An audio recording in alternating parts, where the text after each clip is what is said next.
కేంద్ర ప్రభుత్వం ఇవాళ వక్ఫ్ బోర్డు చట్ట సవరణ బిల్లును లోక్సభలో ప్రవేశపెట్టనుంది. ఈ నేపథ్యంలో జనసేన పార్టీ తమ పంథా ప్రకటించింది. వక్ఫ్ సవరణ బిల్లుకు మద్దతు ఇస్తున్నట్లు ఓ ప్రకటన విడుదల చేసింది. ఈ చట్ట సవరణ ముస్లిం సమాజానికి ఎంతో మేలు చేస్తుందని జనసేన విశ్వసిస్తోందని ఆ ప్రకటనలో తెలిపింది. ఈ మేరకు పార్టీ అధినేత పవన్ కళ్యాణ్ జనసేన పార్టీ లోక్సభ సభ్యులకు దిశానిర్దేశం చేశారు. వక్ఫ్ సవరణ బిల్లుకు అనుకూలంగా ఓటు వేయాలని ఆదేశించారు.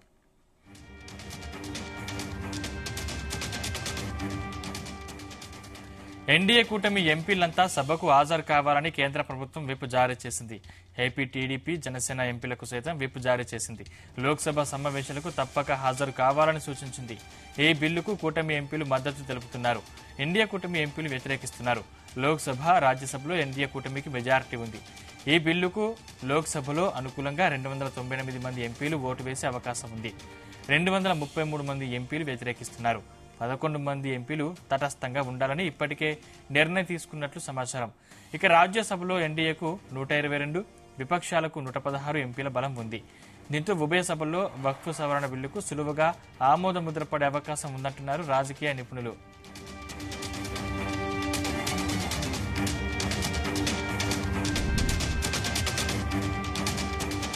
ఇదే అంశానికి సంబంధించిన మరింత పూర్తి సమాచారం మా ప్రతినిధి నాగేశ్వరరావు అందిస్తారు. నాగేశ్వరరావు.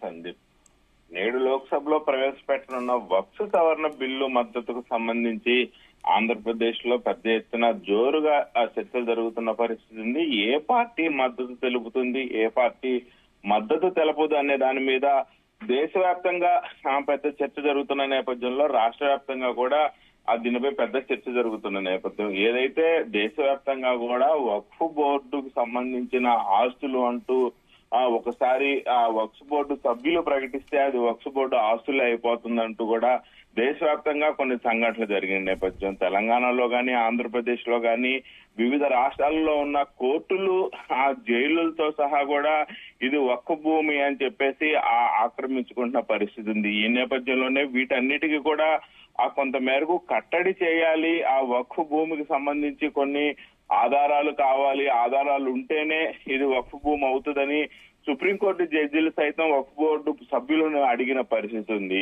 అయితే దానికి ఏదైతే వక్ఫ్ బోర్డు అని వాళ్ళు ప్రకటించుకున్న నేపథ్యంలో ఆ భూమికి సరైన ఆధారాలు లేకుండా ఆ భూమి తమదే అంటే తమకు ఇచ్చేయాల్సిందేనని సుప్రీంకోర్టు జడ్జి అడిగిన ఆ ప్రశ్నకు బదులుగా ఆ కేంద్రం దీని నుంచి సమాధానం రావాలంటూ కూడా కేంద్రానికి సుప్రీం ప్రశ్న వేసిన పరిస్థితి ఉంది. ఈ నేపథ్యంలోనే దేశవ్యాప్తంగా పెద్ద చర్చ జరుగుతున్న నేపథ్యంలో వక్ఫ్ భూమి ఆస్తులకు సంబంధించి కూడా ఎలాంటి నియమ నిబంధనలు ఉండాలి అంటూ కూడా వక్ఫ్ బోర్డుకు సంబంధించి కొన్ని ప్రతిపాదనలు కేంద్రం చేస్తున్న పరిస్థితి ఉంది. వీటన్నిటిని కూడా సవరించి మళ్ళా వక్ఫ్ బోర్డుకు సంబంధించిన ఆ బిల్లుని మళ్ళీ రూపొందించాలని కూడా కేంద్రం నిర్ణయించిన పరిస్థితి ఉంది. ఇప్పటికీ దాదాపుగా దేశవ్యాప్తంగా కూడా 4 సార్లు ఈ వక్ఫ్ భూమికి సంబంధించిన బిల్లును సవరించారు. ఇది 5వసారిగా సవరణ బిల్లు తీసుకొచ్చిన పరిస్థితి ఉంది. గతంలో మొత్తంగా కూడా 4 సార్లు కాంగ్రెస్ పార్టీ అధికారంలో ఉన్నప్పుడు ఈ 100 సంవత్సరాల క్రితం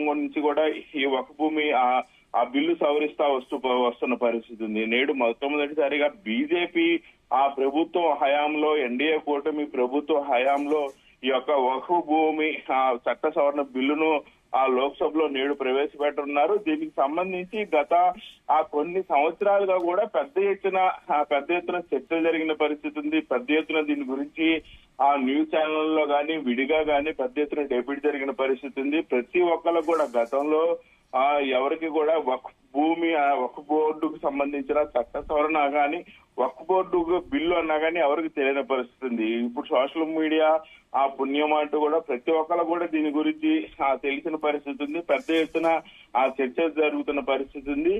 నేడు లోక్సభలో ప్రవేశపెట్టనున్న వక్ఫ్ బోర్డు చట్ట సవరణ బిల్లుకు సంబంధించి దేశవ్యాప్తంగా కూడా పెద్ద ఎత్తున చర్చ జరుగుతుంది. ఈ నేపథ్యంలోనే ఆంధ్రప్రదేశ్ రాష్ట్రంలో ప్రధానంగా 3 పార్టీలు ఉన్నాయి.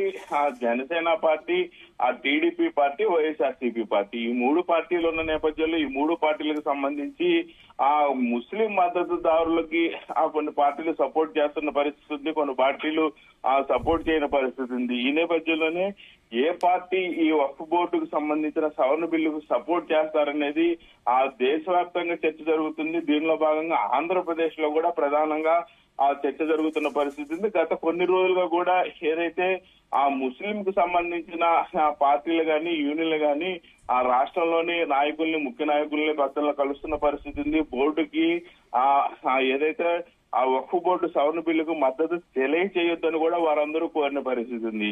అయితే ఈ నేపథ్యంలోనే వక్ఫ్ బోర్డు సవరణ వల్ల సవరణ బిల్లుకు మద్దతు ఇస్తున్నట్లు కూడా జనసేన పార్టీ ఓ ప్రకటన విడుదల చేసింది. ఈ చట్ట సవరణ ఆ ముస్లిం సమాజానికి ఎంతో మేలు చేస్తుందని జనసేన విశ్వసిస్తున్నట్లు కూడా ఓ ప్రకటనలో పవన్ కళ్యాణ్ ప్రకటించిన పరిస్థితి ఉంది. అయితే జనసేన అధినేత పవన్ కళ్యాణ్ తమ పార్టీ సభ్యులకు ఈ మేరకు ఒక సవరణ బిల్లు ఆ పార్లమెంట్ లో ఆమోదం తెలుపుతున్న నేపథ్యంలో దీనికి దిశానిర్దేశం చేశారు. సవరణ బిల్లును అనుకూలంగా ఓటేయాలని కూడా తమ ఎంపీలకు సూచించిన పరిస్థితి ఉంది.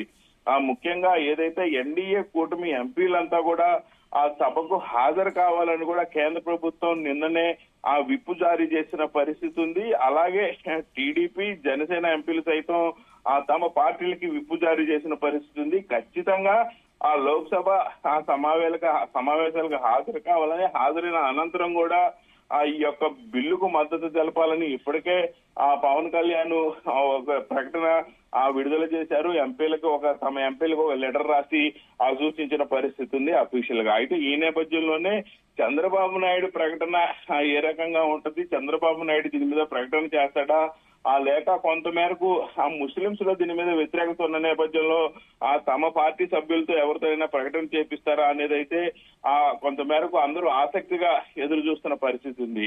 అయితే ఇప్పటికే తెలుగుదేశం పార్టీ టీడీపీ అధికార ప్రతినిధి ప్రేమ్ కుమార్ జైన్ నిన్న మీడియా సమావేశంలో ఆయన తెలిపారు. ఏదైతే డ్రాఫ్ట్ బిల్లులో 3 సవరణ అంటే జేపీసీకి ప్రతిపాదించిన 3 సవరణలను డ్రాఫ్ట్ బిల్లులో పెట్టారని, అందుకే తాము సపోర్ట్ చేయాలని నిర్ణయించుకున్నట్లు కూడా వెల్లడించినట్టు ఆయన తెలిపారు. తమ పార్టీ అధినేత ముస్లింలకు అనుకూలంగా ఉన్నారని ఆయన పేర్కొన్న పరిస్థితి ఉంది. అయితే ఈ నేపథ్యంలోనే ప్రేమ్ కుమార్ జైన్ టీడీపీ అధికార ప్రతినిధి ప్రేమ్ కుమార్ జైన్ ప్రకటించిన విధంగానే అదే మద్దతుగా చూసుకొని టీడీపీ ఎంపీలు మద్దతు తెలుపుతారు అనే దాని మీద పెద్ద ఎత్తున ప్రశ్నలు కూడా ఉత్పన్నమవుతున్న పరిస్థితి ఉంది. ముఖ్యంగా ఏదైతే ఈ బిల్లుకు కూటమి ఎంపీలంతా కూడా మద్దతు తెలుపుతున్న పరిస్థితి ఉంది దేశవ్యాప్తంగా. అంటే ఈ బిల్లుపై చర్చకు ముఖ్యంగా ఎన్ని గంటల సమయం కేటాయించారు? ప్రతిపక్షాలు ఎన్ని గంటల సమయం కావాలని రిక్వెస్ట్ చేస్తున్నాయి? అయితే గత కొన్ని రోజులుగా అసలు ఏదైతే వక్ఫ్ బోర్డు సవరణ బిల్లుకు సంబంధించి లోక్సభలో ముందు ప్రవేశపెట్టకుండా ఇండియా కూటమి సభ్యులు మొదటి నుంచి కూడా అడ్డుకుంటున్న పరిస్థితి ఉంది. మొదటి నుంచి కూడా ఈ బిల్లును వ్యతిరేకిస్తున్న పరిస్థితి ఉంది. అసలు ఏది కూడా ఈ బిల్లుకు సంబంధించి కూడా లోక్సభలో గాని పార్లమెంట్ లో గాని ఈ బిల్లుకు సంబంధించి ప్రతిపాదనలు పెట్టనీయకుండా ప్రప్రథమంగా అడ్డుకున్న పరిస్థితి ఉంది. అయితే మొత్తానికి లోక్సభలో ఈ బిల్లు ప్రవేశపెడుతున్నారు. ఈ బిల్లు ప్రవేశపెట్టనున్న కూడా నేటి మధ్యాహ్నం ఈ బిల్లును ప్రవేశపెట్టనున్నారు. ప్రవేశపెట్టిన అనంతరం కూడా దాదాపుగా గంటన్నర నుంచి 2 గంటల పాటు దీని మీద ప్రధానంగా చర్చ జరిగే పరిస్థితి ఉంది. అయితే లోక్సభలో ప్రధానంగా చూసుకుంటే 298 మంది ఎంపీలు ఓటే అవకాశం కనపడతా ఉంది. బిల్లుకు మద్దతుగా 233 మంది ఎంపీలు వ్యతిరేకిస్తున్నట్లు కూడా మనకు తెలుస్తా ఉంది. ముఖ్యంగా 11 మంది ఎంపీలు తటస్థంగా ఉండాలని ఇప్పటికే నిర్ణయం తీసుకున్నట్లు మనకు సమాచారం అందుతుంది. అయితే ఇక రాజ్యసభలో ఎన్డీఏకు 122, విపక్షాలకి 116 ఎంపీల బలం ఉంది. అయితే ఉభయ సభల్లో ఒక సవరణ బిల్లుకు సులువుగా ఆమోదముద్ర పడే అవకాశం ఉంది. ఎట్టి పరిస్థితుల్లో ఏదైతే రాజ్యసభలో 122, విపక్షాలకు 116 ఉన్నప్పటికీ కూడా ఎన్డీఏ కూటమి ప్రవేశపెడుతున్న బిల్లుకి కొంతమంది ఎంపీల బలం ఖచ్చితంగా వస్తుందని, రెండు చట్టసభల్లో కూడా ఖచ్చితంగా ఎన్డీఏ కూటమికి అనుకూలంగా ఆ చట్ట సవరణకైతే ఆమోద ముద్ర నేటు పడనుంది. నేటి నుంచి ఖచ్చితంగా వక్ఫ్ బోర్డులో పూర్తి సవరణతో ఎవరికి ఎటువంటి ఇబ్బంది లేకుండా ఆ బిల్లు ఉండే ప్రయత్నాలు అయితే బీజేపీ ప్రభుత్వం చేస్తుంది అనేది మాట అయితే వినిపిస్తా ఉంది సందీప్. Thank you Nageswararao.